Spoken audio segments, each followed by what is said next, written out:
가군동량 보존된다. 여기에서 여러분들이 외워야 되는 거, 기억해야 되는 것은 그냥 그냥 투사체 운동, 포물선 운동, 상대 투사 높이 이런 거 물어볼 때도 있긴 하겠는데, 좀 날아가면서 공기정 받아가지고 학력, 양력 물어볼 때도 있는데, 공중에서 사람이 뛰어서 간다 그러면은 공중 멀리뛰기, 높이뛰기 이런 거 하고 있어. 아니면 피겨 스케이팅 하는 중에 여기 자세 갖추라고 흉 날아서 이렇게 회전하고 있어. 그러면 어버버버버버버 해가지고 사람은 공중에서 나갈 때는 자세 막 해도 가군동량 보존되는 조건이구나 라고. 공중동작 가군동량도 보존된 조건. 그러니까 공기저항 받지 않으면서 공중에서 날아갔다 떨어지고 그럴 때 역학적 에너지 보존 이런 것도 또 떠올릴 수도 있기도 하고, 등가속도 운동하고 있음 가속도는 마이너스 10m/s 제곱 또는 수직 아래로 10m/s 제곱 이런 것들도 필요할 때 쓰는데, 공중동작 이루어질 때에는 가군동량도 또 필요할 땐 보존되지 하고 생각하시면 되겠습니다. 여기 나오네요. 수영의 다이빙, 체조에서의 공중동작 이런 것들은 가군동량 보존 법칙을 적용 가능하다. 그렇습니다. 라는 거고요. 그렇게 되면 관성 모멘트와 각속도는 반비례한다. 당연한 얘기하고 있습니다. L값 가군동량이 일정하겠구나 해서 필요하면 요거 커지면 요거 작아지면 커지고 하는 이런 보상관계가 또 우리 둘끼리 성립하겠구나. 공식을 다시 한번, L은 I 오메가 L값이 일정할 때에 관련한 내용 다시 한번 쓰고 있는, 말로 풀어서 설명하는 내용입니다. 그래서 요 경우 공중동작 하면 가군동량 보존 법칙, 전신의 가군동량, 총 가군동량은 보존된다라는 것도 하나 생각하시고, 자, 예시 문제로서 실제 기출문제 중에서 요 관련된 문제들도 있었습니다. 피겨 스케이팅 하고 있는데 점프 직전 다리와 양팔을 넓게 벌려서 요거부터 시작하는 거예요. 이쪽으로 가면서 여기서부터 쭉 진행 오다가 다리를 좀 들고 팔도 좀 벌리고 해가지고, 말하자면 수직축에 대해서 인체 분절들이 쩌리 튀어나가 있고 여기 있고, 너무 그런가? 수직축에 대해서 머리도 좀 이렇게 상체도 숙여서 여기 있고 하면은 정확한 계산을 하는 건 아닌데, 이렇게 하고 있을 때 수직축에 대한, 이 회전축에 대한 인체의 지금 도약 직전 회전 관성 I 값이 큰 편일까요? 좀 작은 편일까요? 좀 크겠다. 인체를 구성하는 분절들의 분포가 회전축, 회전축을 볼 겁니다. 그런 축에 대해서 멀찍이 떨어져 있으면 손 저기 있네, 머리도 저기 있네, 발이 저기 계시네, 이런 복부 이런 애 어쩔 수 없죠. 그래가지고 이게 회전관성이 큰 상태네, 관성 모멘트가 큰 상태를 일부러 만들어 놓는다. 증가시켜서 최대한 가군동량을 생성하고 이 순간 적당한 오메가 각속도가 있다 치고요. 자, 그랬는데 이제 점프를 했어요. 이런 거 피겨 스케이팅 기술적 적으로 그럴 때 정해진 회전 수만 분에 세 바퀴 도냐, 네 바퀴를 도냐, 이런 것들도 디딤발을 어떻게 가지고 차느냐, 탑재를 어떻게 하냐, 이런 것들에 따라서 소음이 맞추기 하는 것들 분도 하고, 기술에 따라서 트리플, 쿼드러플 이런 것들 하는데, 많이 돌아야 돼. 많이 돌면 일단 좋아. 그래가지고 보려고 하는데 이 상태로 점프 해가지고 툭 떨어지면 한 바퀴만 이런 것도 부르는데, 이럴 때 I 오메가 한 L 값이 공중 동작 중에는 보존될 건데, 자, 대표적으로 이 순간 봅니다. 이 순간 보면은 지금도 수직축에 대해서 회전을 하고 있는데, 밑에서 회전을 하고 있을 건데, 그런데 머리 여기쯤 있지, 몸통 당연히 여기쯤 있겠지. 다리가 요렇게 다 모여있네. 축에서 발, 무릎, 허리 모르는데 저기까지 벌어져 있네. 보통 여기 없니? 팔도 여기 있네. 머리, 가슴인데 여기 다 있네. 머리, 가슴 이런 데도 저기 있는데, 야, 그러면 상대적으로 이런 몸을 이렇게 전체적으로 모은 자세에서는 회전관성이 계산은 잘 못하겠는데 아무래도 크겠다 작겠다, 이때보다는 작았겠다. 그러면 이때 회전할 각속도가 있었을 텐데, 현재 순간 가군동량은 지금 회전관성, 지금 각속도 곱한 값이라고 돼야 될 줄 알았는데, 아까랑 지금이랑 계산법이 달라요 그랬더니, 야, 그때부터 지금까지 지금 공중동작이었잖아. 이거 뛰기 직전이긴 했었는데 뛰자마자라고 생각해도 되고요. 아니면 뛰자마자 한 요런 자세랑 비교되고. 그렇다 그러면은 이게 똑같아야 되는데, 상대적으로 회전관성은 더 작아졌는데, 컸다가 작아졌는데, 곱한 값이 일정한 가군동량 보존 상황이라는 오메가 값은 이때보다는 커져 있겠다. 쭉 가다가 팡 돈 다음에 팍 돈 다음에 툭 떨어지게 된다. 그래서 팔다리를 안쪽으로 다 모아서 당겨 모아서 관성 모멘트를 줄임으로써 각속도를 증가시킬 수 있다. 착지 순간에는 또 이렇게 돌아 탱글로 돌다가 그대로 탁 착지하면은 아무리 피겨스케이팅 선수라고 해도 이 상태로 팍 떨어지면 여기서 팍 돌다가는 안정적으로 착지하기가 힘드니까, 착지할 때는 좀 천천히 돌면서 정신 차리고 착지, 안정적으로 하려고 조금은 돌지만 다시 이게 우아하게 예쁘게 보이고 그런 예술 점수 얻으려고 그런 것도 있기는 한데, 그래도 착지할 때 그 자세도 해야 되지만 좀 다리 벌리고 팔 쩌리 벌리고 하고 해가지고 다시 가군동량 보존이 되기는 하지만, 회전관성이 볼트는 도로 크게. 그래서 각속도를 줄이는 서 있는 동안 회전 속도가 굉장히 중요하니까 그렇게 만드는 것이 가분 동량 보조에 적용되는 예이기는 한데 그런데 이게 가분 동량을 크게 한다, 회전 관성을 I 값을 크게 한다, 작게 한다, 크게 한다의 목적이 조금씩 다릅니다. 목적이 조금씩 달라요. 이걸 굳이 왜 크게 할까요? 도약 직전 또는 도약 순간에는 회전 관성을 왜 크게 할까요? 아니 아까 올 때부터 모르고 와가지고 그냥 그대로 점프하면 되는데 팔 펴고 회전 관성 크게 한 다음에 회전을 시작해놓고 공중에서 이렇게 했는데 왜 하죠? 이렇게 하다가 점점 잘 안 돌다 갑자기 빨리 돌면 더 예뻐 보여서 뭐 예술 점수가 높아져서 그럴까요? 뭐 그럴 수도 있기는 한데 뭐 예술 점수 잘 모르니까 정확히 안 맞는 잘 모르겠어요. 좀 그래요. 그거가 좀 그래요. 계산 이렇게 하지 아름답네. 무기가 안 되고 말안 통하는데 그래 그런 게 좀 있는데 자 이렇게 하는 이유 이게 그 회전 관성을 크게 하는 이유가 뭐냐면 진짜부터 팍 돌다가 점프만 할 수도 있긴 있어요. 그런데 하나는 상식적인 이유입니다. 지금부터 뺑 돌고 있었으면은 그러면은 내가 점프하는 순간에 어느 방향으로 점프를 해야지 될 수 있게 예상을 하고 공을 다 예측을 하는데 그러다가 점프하면서 어느 정도 발이 차야 되는데 너무 빨리 돌다 보면 약간 어긋나가지고 이쪽으로 점프해서 더 떨어지려고 했는데 조금 어긋나면 여기 떨어지고 조금 어긋나면 반대로 갑자기 가려고 이럴 수도 있으니까 지금도 회전을 하고 있어야 공중에서 회전 지금부터 갑자기 생기지 않습니다. 그러니까 그런 것도 정확한 착지 지점으로 내가 점프를 시도하기 위해서 이렇게 하는 거다. 요 목적이 가장 큽니다. 일단은 그렇게 하고 거의 비슷한 기준인데 회전 관성이 클 때 각속도를 어느 정도 내는 건 한계가 있는데 회전 관성이 크면 작은 각속, 상당한 각속도를 냈을 때 최종 L값, 가분 동량을 최대한 크게 만들 수 있다는 것도 있어요. 그러니까 무작정 나는 팔 벌리고 돌든 오므리고 돌든 오메가가 10라디안/퍼세컨드 낼 수 있어. 그랬을 때 오므리면은 20라디안/퍼세컨드 낼 수 있어. 이건 아니고 기술적으로 팔을 벌리든 오므리든 이렇게 하면은 최대 한 10라디안/퍼세컨드 근처까지 낼 수 있어라는 게 한계점이 좀 정해져 있기 때문에 비치고 있는 것 때문에 그래서 착지 지점 도약을 위해서 착지 방향, 도약 방향이라고 해서 도약 방향 또는 이게 조금 더 계산하면 중요하죠. 오메가 값의 최대는 한계가 있으므로 가분 동량 최대를 위해서 가분 동량 최대화 하기 위해서 회전 관성은 크게 미리 만들어 놓곤 한다. 근데 공중동작 시작한 다음부터는 회전 관성을 작게 만드는 이유는 뻔하죠. 가분 동량은 이제는 어쩔 수 없고 각속도를 늘려서 회전을 최대한 많이 점프해 있는 기간 동안에 많이 회전하기 위해서라고 해야 되겠죠. 착지할 때 다시 가분 동량은 일시적으로 보면 되지만 회전 관성을 크게 해서 각속도를 줄이는 이유는 그렇게 하는 이유는 이건 안정적인 착지를 위해서라고 합니다. 안정적 착지를 하는 김에 막 공을 돌다가 떨어져 아까 얘기한 더블 리더십 주심 잡기가 어려우니까 충분히 각속도를 낮추는 게 목적이라 안정적으로 하면서 그러면 예술 점수도 따볼까 하는 자세를 추가로 여기고 하는 것이 그런 게 이제 코치들이 해야 될 일이다. 이렇게 봅니다. 지금 설명한 내용들이 이제 이런 공식으로 나오지 않고 예를 들어 피겨 스케이팅 예시가 나왔을 때 앞에서 말로 설명을 할 거예요. 선생님 뭐 이것저것 해가지고 할 때는 이걸 어떻게 하면 좋을까요? 그럴 때 기술적인 부분에 대해서는 이런 운동량 확답이 필요합니다. 이렇게 할 때는 뭐 안정적으로 잡기 위해서 바로 기억을 하고 뭐 이렇게 할 때는 이거의 차이가 뭔가요? 왜 이걸 해야 되나? 그거는 가분 동량을 최대화하기 위해서 봤을 때는 기억에 들어갈 말로 오는 것은 물론이고 서술까지는 아니더라도 그런 표현 중에 뭐를 크게 하기 위함입니다라고 하는 것들이 이렇게 빈칸 채우기로 될 수 있는 문제는 얼마든지 여기서 낼 수 있는데 뭐가 나올지 모르겠어요. 말을 어떻게 만드느냐 그 문제에 따른 내용이기 때문에 근데 이런 식의 접근 방법이나 요 정도 서술들 그러니까 엉뚱한 과목, 엉뚱한 종목에 대한 문제는 물어보지 않는데 대학 교재에서 어느 정도 서술한 일부 동작에 대해서는 그거 뭐 이러이러 하려고 이건 이렇게 하고 이렇게 한다라는 것들은 따져봐도 알기는 하겠지만 그런데 나온 서술들은 한 번씩 이렇게 검토를 해볼 필요가 있습니다. 그런 것들을 교재에서는 필요한 것들을 요약을 해놓은 것들이 거의 출제 가능성 있는 것들 중에서는 대부분 이제 만들어놨고요. 다 추려놨고요. 이런 거 그냥 괜히 이렇게 넘어가지 말고 뭐 해가지고 이렇게 해가지고 점프 직전에는 가속도를 증가시켜서 최대 가분 동량을 생성하고 이거 뭐 각속도랑 관련 있는데 이렇게 하는 거 유리한가 보네. 뭐 오메가를 줄였다고 도약 수준부터 무작정 크게 못하네. 뭐 이거 생각을 해놓고 과정에서는 각속도를 증가시키고 점프 중에는 착지 순간에는 해가지고 안전하게 착지해야지 하는 것들 한 번 읽어봤을 때랑 그러지 않았을 때랑 시험에서 막상 닥쳤을 때 곰곰이 생각해봐야 되냐 저거 이런 거 아니요? 하는 거 바로 떠올리게 하기 때문에 한번 읽어봤습니다.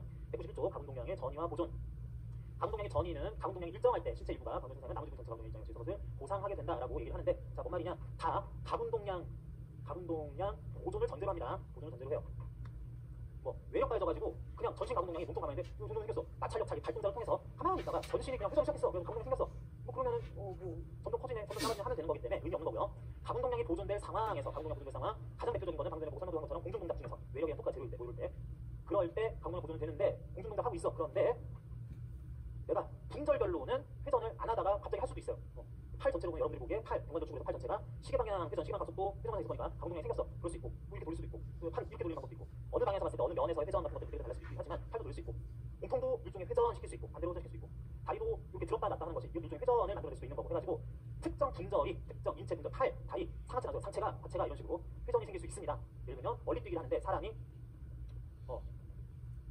팔, 다리, 몸통 이렇게 있었어요. 그랬는데 어떻게 하다 보니까 도약 순간에 전신이 뭐 하다가 시계 방향으로 회전하는 모양 이런 게 나왔어요. 그러면 이 사람은 발부르판에서 따다다 달려다가 점프 했는데 이 상체 대충 하체 이렇게 했는데 이게 가만히 위치하고 이제 뛰는 상태에서 하다가 이런 식으로 살살살살 돌면서 떨어질 거다라는 생각을 할 수가 있습니다. 그런데 전신 가분 동량은 어쩔 수 없지만 전신 가분 동량은 이미 생성된 거 그래서 전신에 대해서는 질량중 추구를 해가지고 회전하는 건 어쩔 수 없는데 난 이게 뛴 상태에서 머리 이렇게 가다가 이렇게 엎어지는 동작 그래서 부상당하기가 싫어. 그래서 좀 상체만이라도 이렇게 똑바로 선체로 착지까지도 하고 싶거나 뭐 이래. 너는 이렇게 상체가 이렇게 돌아야 된다니까. 이렇게 돌아야지. 이렇게 하면 안 돼. 뭐 방법 없나 그랬을 때 전신 가동 동량은 보존되더라도 전신 가동 동량 시계 방향으로 L이라는 값이 보존이 되게 할 건데 그거를 전위 또는 분산이라고 할 수도 있고 그냥 전이라고 할 수도 있고 전신만 전체 인체 전체 가동 동량 이러면 된다는 거지. 그러면은 전신 전체가 돌지 말고 팔을 돌립시다. 팔을 으차 뛴 다음에 넘어지라 그랬을 때확 돌려. 이론적으로는 이론적까지 아닌데 돌려. 팔을 맹 돌려. 그러면 팔만 봐도 가동 동량 시계 방향 충분히 나오네 그러면은 야 니네 돌지 마. 니네 돌지 마. 팔만 여기 돌리고 있고 얘 돌지 말고 팔만 돌려 해가지고 이런 자세를 유지도 하는 것도 가능하다. 이거는 전이라기보다는 전신 가동 동량을 팔에 집중시킨다라고 할 수 있을 건데 여기다가 다 모아서 여기만 돌아가는 것도 만들 수 있다. 자 그런 예시 같은 얘기를 가동 동량이 전이면 가동 동량이 일정할 때 인체 전체 일정할 때 실제 일부가 가동 동량을 생성하면은 야팔 이거 뭐하냐 돌아야지 하면은 내가 도네 그래버리면 실제 나머지 부분이 가동 동량 일정하고 얘가 가동 동량 되게 크네 오히려 나머지 몸통 다리 이런 데는 기울어진 회전이 없어야 되겠네 라고 맞추기 위해서 보상하게 되는 원리 가동 동량 전이 또는 보존을 위한 카운터 밸런스를 하거나 그러는 동작 되겠다. 자 이거 말 설명이 이 부분이 좀 까다로운 면이 있어가지고 좀 길겠습니다. 예시도 좀 했어요. 회전이 앉아서 이렇게 보면 이러이러 하다 물리교과서에 나온 내용이에요. 우리 그 체육 종목 예시 이런 거 하는데 갑자기 학생이 의자에 앉아서 돌고 있다 이런 얘기는 예시가 안 나올 거고 딱 보면 대충 그냥 돌고 있네 하는 내용이기 때문에 여러분 각자 읽어보기만 하셔도 되겠고 재밌는 그래프가 하나가 나오는데 다이빙 선수가 출발하는 순간 이제 곧 땅에서 떨어질 거라서 다이빙에서 떨어질 거라서 이런 자세에서 출발을 했는데 이어서 포물선 질량 중심은 포물선도 쭉 해 나갈 건데 그런 동안에 인체의 모양이 굽히기도 하고 다시 펴기도 하고 하는 모양이 나타날 겁니다. 그런다고 했을 때 이 전체적으로 보면은 이 사람이 이런 식으로 다이빙 점프를 시작을 하면은 전신 가동 동량의 방향은 보존돼야 될 전신 가동 동량 수칙값은 알겠는데 시계 방향으로 얼마 L 정도라고 하는 거는 이거는 결정이 되어 있습니다. 자 그렇게 되긴 할 건데 여기서 보면은 한 17 정도 되는 것 같아요. 수칙 따지면 한 17이라고 칩시다. 그렇게 했더니 아니네 써있네요. 20 정도 되는 가동 동량이 출발할 때 있었어. 공중 동작이니까 외력 안 받고 중력만 받으면 쭉 그냥 여전히 일정할 거야 라고 그랬을 때 상하체 분리를 해서 보면은 약간 팔 부분 상체도 분리를 해야 되지만 상하체 분리를 해서 보면은 상체만의 가동 동량은 처음에 12 정도 됐었고 거기에서 좀 증가하다가 감소하는 구간이 있는데 쭉 가다가 나중에 또 이 정도로 돌아오고요. 하체의 가동 동량만 몸통 빼고 다리만 어떻게 도는지 보면은 이게 12쯤에 이거 한 7, 이거 9 정도 8 정도, 나는 7 정도, 13? 숫자가 좀 안 맞는데 더했을 때 20대도록 하는데 요게 증가하면 이것도 감소하면서 합은 유지되고 쭉 이거 감소하면 요게 증가하면서 합은 유지가 되게 하는 식으로 이제 내려가면 얘는 최대 됐다가 이렇게 이런 식으로 상하체를 분리해서 보면 이렇게 된다. 뭔 말이야? 이 사람이 여기서 뛴 다음에 막 뛰어가지고 몸을 좀 이렇게 접었다가 다시 펴면서 이렇게 포물선을 따라가는 동안 으차 이렇게 할 건데 상체만 보자. 상체만 이렇게 있네요. 이렇게까지 가네요. 그리고 다시 이런 방향에 대해서 이쪽 이렇게 되는데 상체는 어떻게 하는 거자 여기까지 간 동안에 이렇게 상체가 딱딱딱 이 정도 회전했습니다. 상체는 상대적으로 초반부에 상체의 각도 변화는 상당히 컸다. 하체는 어떤지 보자. 하체 그림 보니까 하체 이렇게 있다가 또 이렇게 있다가 무릎 하체만 보면 하체는 맨날 이러고 있네. 하체는 가동 동량보다 작네. 회전 이런 것들이 상당히 작은데 상세하게 보면 좀 작긴 작은데 그런가 보네 라고 하자. 근데 후반부 갔더니 상체는 여기 숙였다 하는 모습이 그대로 있는데 후반부 하체 보자. 다리 어디냐? 다리 여기 있네. 여러분 책 보세요. 여기 또 그리네. 다리 어디냐? 여기 이렇게 됐네 해가지고 다리만 보면 다리는 요래 있다가 빵 이렇게 올라가는 게 시계 방향으로의 각속도가 큰 채로 이렇게 되네 해가지고 후반부에는 하체의 각속도 가동 동량이 되게 크네 라는 상황으로 이렇게 될 때 네 각속도 작아진 게 가동 동량 작아진 게 하체의 각속도 커지는 걸로 전이 돼서 합하면 안 똑같아 라는 것을 이렇게 보여주는 겁니다. 자 그래프 위에 나왔을 때 우리 글 위에 있는 설명만 보면서 다이빙 할 때 뭐 그런가 보네 하고 이렇게 생각할 수 있는데 이런 거 따져볼 때 하체 상체 나눠서 돼 있다라고 하는 것은 하체 따르고 팍 돌아갔네. 안 돌고 있네. 라고 보고 하체 안 돌고 있네. 바바박 펴지네. 갑자기 회전이 여기 탁 생기네 라는 걸로 이 정도로 대략적인 것만 볼 줄 알아도 됩니다. 이거 뭐 기울기 구하고 뭐 단위 어떻게 해도 합이 정확한 수치가 얼마 되고 하는 것까지는 몰라도 그림에 대응해서 이 정도 읽을 줄 아는 것은 좀 필요하다고 제가 생각을 합니다. 최근에 그 연속적으로 2024학년도 5학년도에서 그래프 분석하는 문제가 좀 유행하는 면이 있어가지고 이런 거 들 것 같아 이렇게 하는 것보다는 뭐 잘라서 보거나 제가 올해는 그래프로 섞여 있는 그 모의고사도 문제 낼 때 맨날 대충 계산 용어뿐만 아니라 자꾸 그래프랑 연결시키는 그림하고 보는 것도 좀 더 비중을 높이려고 하는데 여러분들 어려워하는 것도 있고요. 그런데 이런 거 관련해서 가동 동량, 가속도, 속도, 각가속도, 토크 그래프 뭐에 관련된 걸로 그냥 플러스 마이너스 면적을 쓰냐 그래프 자체만 보냐 기울기를 보냐 이런 거 다뤄야 되는 것에 따라서 작정하는 낼 문제가 굉장히 다양해집니다. 그런 것도 향후 준비를 좀 하고 있다. 다이빙에서 달리기에서 모시기에서 이런 것들 준비 많이 하고 있습니다. 자 뒤에 나오는 내용들은 뭐 별거 없어가지고 이 부분 빨리 설명했습니다. 192쪽의 첫 번째 예시 3에서 첫 번째 그림이 방금 전에 봤었던 멀리뛰기죠. 일종의 멀리뛰기 도약 순간 발구르파 안에서 벗어난 순간 어떻게 하다 보니까 전체 가동 동량, 전신 가동 동량이 시계 방향에 나서 그래서 이렇게 하는 이렇게 된다 보네. 이렇게 된 상태로 그러면 이렇게 엎어지면서 가야지 되는데 나는 그게 싫어. 그러면은 시계 방향 전신 가동 동량을 팔을 열심히 돌라고 다리도 좀 휘적휘적하라고. 그러면 다리도 이 다리에 시계 방향 해가지고 야 그럼 상체는 가만히 있어도 되네. 전신의 가동 동량이 팔과 다리의 시계 방향 가동 동량으로 집중이 되면서 그러면서 상체까지도 또 기울어지진 않아도 되는 이런 걸로 되겠다. 아주 빠르게 하면 상체는 오히려 이렇게 일어설 수도 있습니다. 반시계 방향으로 될 수도 있다. 뭐 그런 얘기고. 그다음에 다음 동작은 체조 또는 다이빙에서 나올 동작인데 똑같아요. 전신 가동 동량이 질량 중심 기준으로 시계 방향으로 형성이 되는데 다리를 펴면서 팔을 또 이렇게 뒤집으면서 어쩌고 하면서 그러면은 전신 가동 동량 좀 시계 방향에서 크기는 작아지거나 뭐 이럴 수도 있다. 분산시키는 효과라고 하자는 거고요. 요거는 가동 동량과도 관련 있지만 전신 반성 멘트를 키우는 몸이 펴졌기 때문에 반성 멘트를 키워서 회전 속도를 늦추는 그런 관련 있는 얘기라고 할 수 있겠습니다. 이런 식으로 참고하시면 되겠습니다. 마찬가지 이것도 반시계 방향으로 둘 건데 다이빙인 것 같은데 팔 돌릴 때는 이렇게 보는 이런 회전 것들이 각속도는 좀 작아지는 효과가 있을 것이다. 어쨌든 전체 가동 동량은 일정하다. 그런 얘기하고요. 계속 그런 예시입니다. 여기서 스파이크 공중 동작에서 시계를 반시계 방향 젖히는 동작을 통해서 시계 방향 하는데 정말 이거 가장 한다. 방향 보고 뭐 이렇게 하려다가 방향을 바꾸거나 신체 분절의 회전이 어떻게 바뀌거나 생성이 됐을 때 전신 가동 동량 아무튼 전체적으로 보존돼야 되는데 야 니 혼자 좀 돌아가라 네가 좀 이렇게 돌아갈래 하는 것들 사용을 하면은 가동 동량 보존 법칙을 활용해서 설명이 가능하다는 얘기 되겠습니다. 이상한 동작이죠? 이상한 동작인데 이런 거는 시험에 나오기 힘든데 그것도 상하체 나눠서 생각하는 예시 평행동에서의 예시 핀트 동작에서 예시들 쭉 나오고 있습니다. 이런 것들 뭐 종목 몰아서 보면서 이렇게 볼 수도 있고 경우에 따라서 이렇게 높이 뛰어서 관련한 양이 추진력 증가에 도움을 제공하기도 한다라는 얘기하는 거 또 살짝 볼 거고요.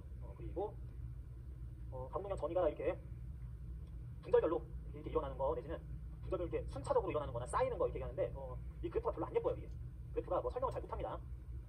좀 이상해요. 이게 일시적으로 가동 동량이 보존이 되는 거 근데 기간이 늘어나게 되면 이게 성립을 안 하는 경우가 있는 것하고 이 설명이 많이 되게 어떻게 보면 어려운 설명 들어가야 되는 내용이 너무 좀 무성의하게 대학 교재에서 함부로 이렇게 설명하고 있어가지고 그러는데 관련해서 얘기할 건 하나만 좀 짚고 넘어가겠습니다.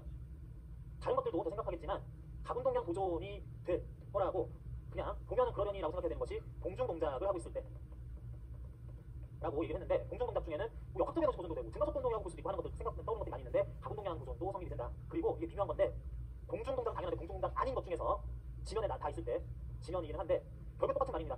외력에 의한 가충 경량이 없으면 또는 토크가 의미 있게 없으면 가동 동량이 보존되기도 하겠다. 어떻게 하면은 땅바닥인 줄 알았는데 빙판일 때 물론 빙판에 대해서 스케이트를 잘 신고 나를 잘 가끔 가서 지치기 이렇게 하면은 속도 각속도 변화시킬 수 있어요. 그러는데 공중에서 회전뿐만 아니라 이거 회전 스케이트 날 잘 신고 해가지고 빙판에서 그냥 볼 때도 날 이렇게 당겨야 날 이렇게 세워가지고 보면은 마찰력 빙판에 의한 마찰력 최소화하면서 보는 거 가능하겠다. 그때도 돼야 가동 동량 보존 법칙 적용된다고 봅니다. 그리고 되게 중요한 게 있는데 빙판 아니야 그냥 땅바닥이야. 가장 대표적인 게 가만히 서 있다가 팔을 돌려 상체 팔 돌려 뭐 전이도 시키면서 돌려 뭐야 스윙 할 때 야구 타격 스윙 하거나 테니스 라켓 스윙 이런 것들 할 때 전신의 가동 동량 보존될까요? 이거 공에 맞는 거 이런 건 일단 무시하고 스윙 동작을 하는 과정에서 전신 가동 동량 보존될까요? 안 될까요? 안 됩니다. 일단 기본적으로는 빙판에서 야구 안 하잖아. 그러니까 안 하는데 이게 대충 된다고 보는 때가 있어요. 언제냐면 그런 분절의 각속도나 가동 동량 변화 그래서 전신 가동 동량 변화 이걸 따질 게 언더 변화가 매우 짧은 시간 동안에 매우 짧은 시간이고 그러니까 우리가 이체가 전신 가동 동량 보존이 되려면 외력의 토크가 없어야 되는데 땅에서 타격까지 이렇게 하려고 그랬을 때 내가 팔 이렇게 돌아가면 몸통은 이렇게 돌아가려고 하는데 그래가지고 몸통 돌아가면서 팔이 이렇게 돌아가는 이게 타격 자세로서는 가동 동량 보존 맞아요. 그런데 몸은 안 돌아가는 이유는 사실은 몸통이 팔 돌아가는 거 반대로 몸통이 돌아가려고 하는데 땅바닥에서 돌아가는 거예요. 마찰력이 이렇게 발이 밟아가지고 마찰력 때문에 몸통 안으로 팔만 돌아가라는 식으로 하려고 했던 건데 이게 애매하긴 한데 아주 짧은 시간 동안에는 아주 짧은 시간이라서 외력이 가해지긴 하는데 중력이 됐든 마찰력이 됐든 힘 곱하기 0.001초 1000분의 1초 100분의 1초 했더니 각충 경량이 희미해 별 의미 없어. 그러면 그에 의해서 가동 동량이 거의 안 변해 라고 볼 수 있다고 치고 문제 풀이하는 경우도 있긴 있어요. 그러니까 이게 경계가 애매한데 이 가동 동량 보존을 봐야 돼 말아야 돼. 보존은 안 되는데 전이는 일어나는 걸 봐야 되냐 보존도 되면서 전이도 하다 보니까 이렇게 쌓이는 걸로 봐야 되냐 이런 게 해석상 좀 여러 가지 값이 나올 수가 있습니다. 그래가지고 이건 조금 애매하기는 하지만 어쨌든 문제 뉘앙스 보면 그렇다 치고 보겠구나 라는 걸로 나올 수 있는데 그래서 애매하다고 했죠. 이건 조금 그래가지고 가동 동량 보존 관련해서 시험 문제에서 공중 동작이 제일 많이 나오고요. 멀리뛰기에서 동작 치는 거 배구 스파이크 하는 거라든지 피겨 스케이팅 다이빙 이런 것들 물론이고 체조 집에서 빙판 이거 간혹 나옵니다. 나를 어떻게 쓰느냐에 따라서 마찰력을 빙판 마찰력을 오히려 극대화해서 속도를 낼 수도 있고 빙속 경기나 쇼트트랙 경기에서 멈춰있다가 속도를 낼 때 빙판에서 달리기를 하는데 안 미끄러워도 잘 나와. 그런 거는 각도를 잘 맞춰서 오히려 마찰력을 최대화하는 방법이 있긴 한데 그걸 최소화하면 거의 마찰력이 없는 상황도 만들 수 있을 때 빙판에서 회전할 때 피겨 스케이팅 주로 나오고 있죠. 그럴 때 나올 수 있고 이거는 워낙에 좀 애매하고 시험에서 내기에는 자기 보호해줄 염려가 있어가지고 시험에서는 잘 나오지 않는 걸로 소개는 하고 이론적으로 정리가 가능하지만 시험에서는 실제로 요렇다고 정리를 해야 되는 건 잘 안 나오네. 뛰어 일단 시험 문제들에서는 기출 문제에서 간혹 보이고 있습니다. 가동 동량 전이 관련해서 좀 할 얘기가 있고 카운터 밸런스가 그냥 한마디만 하면 되는데 별 얘기는 아니긴 한데 그냥 그렇고 그래서 각충 경량, 회전 충 경량, 토크에 의한 인류 에너지 회전에 대한 일에너지 정리, 일종 일에너지 정리 이것도 공식만 보면 되는데 짧게 끝낼 수 있어요. 근데 오늘 시간도 다 돼가지고 오늘 이 정도까지 하고 다음이 유체학인데 이렇게 유체학 좀 쉽습니다. 간단하게 하면 되는 거죠. 우리 앞에서 공부 쌓아놓은 것도 있어서 쉽게 느낄 수 있으니까 그거 보고 마무리 이렇게 하면 지금 딱 맞춰가지고 적절하게 어느 정도 방법 복습할 수 있을 것 같습니다. 네, 오늘도 긴 시간 여러분 공부하시느라 수고하셨습니다. 쉬는 시간 약 한 10분, 15분 이 정도 가진 다음에 개별 질문 있는 분들은 별도로 설명 시간 갖는 걸로 하겠습니다. 수고 많으셨습니다.